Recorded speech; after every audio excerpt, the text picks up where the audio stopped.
pulse light treatment on this lady. She has some browns and reds from excessive sun damage over the years, and this machine is designed to heat those spots up and to lessen the browns and the reds. We put some numbing cream on her. We let that kind of sit on there for about half an hour, and that makes it a lot less uncomfortable. The machine is a Tutera Zeo.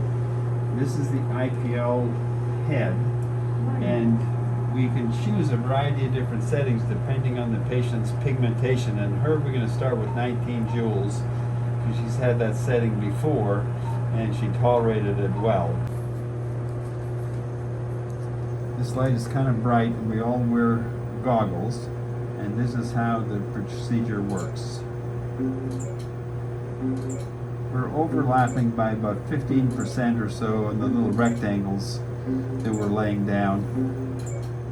And you can see this is the prism that rests against your skin, and you can see that this turns a little pink after the treatment.